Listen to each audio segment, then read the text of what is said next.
जे रोपटे होतं ते आज वृक्षामध्ये रूपांतरित होत आहे आणि याच माध्यमातून आज आपण पत्रकारांशी संवाद साधला आहे. काय सांगाल?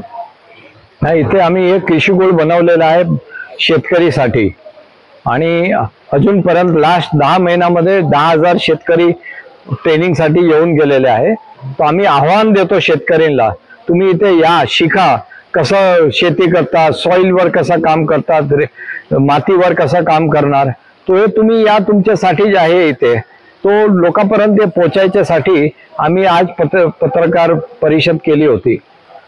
केळी आणि पपई जे उत्पादन आहे ते तुम्ही लागवड असेल, उत्पादन असेल, हे सर्व काही निगराणीमध्ये करणार आहेत आणि त्यांना ग्राहक सुद्धा मिळवून देणार आहेत, मार्केट सुद्धा मिळवून देणार आहेत.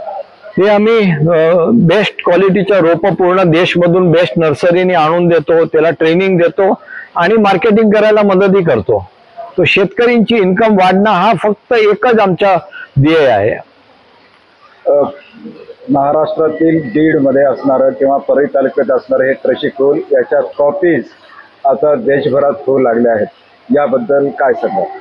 नाही, खूप लोकांना इंटरेस्ट आहे, कारण एवढे शेतकऱ्यांचे आणि इन्कम वाढते. तो पूर्ण देशमधून आम्हाला इन्क्वायरी आहे की आमच्या तिथेही करा, आमच्या तिथेही करा.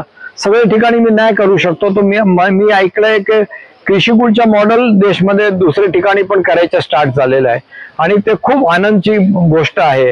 हा देशच्या शेतकऱ्यांना कोणी बघत नाही आणि सगळे बघायचं स्टार्ट केलं. असं कृषीकुल सारखा ट्रेनिंग सेंटर बनवणार हे माझ्यासाठी खूप आनंदची गोष्ट आहे. एक महत्वाचा प्रश्न असं, राज्यभरात असेल, देशात असेल, परळी किंवा बीड जिल्ह्याचं नाव बदनाम होत आहे, पण कुठंतरी या कामानिमित्त ग्लोबल ट्रस्टच्या विकास माध्यमातून पॉझिटिव्हिटी निर्माण होते. बघा, पर्ळीकरचं नाव खूप खराब झालेलं आहे, पेपरमध्ये पण येत आहे, काय काय बोलणं चाललंय. पण मी पर्ळीमध्ये एवढे वर्ष झाले आणि मी म्हणतात पर्ळीकर सारखे छान माणूस कुठेही नाही.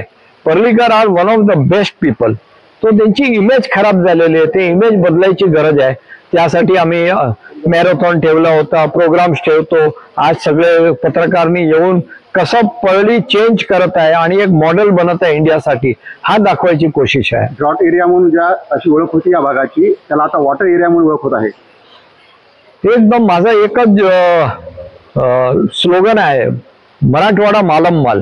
हे मालममाल होणार, पाणीनी मालममाल होणार, झाडांनी मालममाल होणार, फ्रुट्सनी मालममाल होणार आणि पैशांनी मालममाल होणार.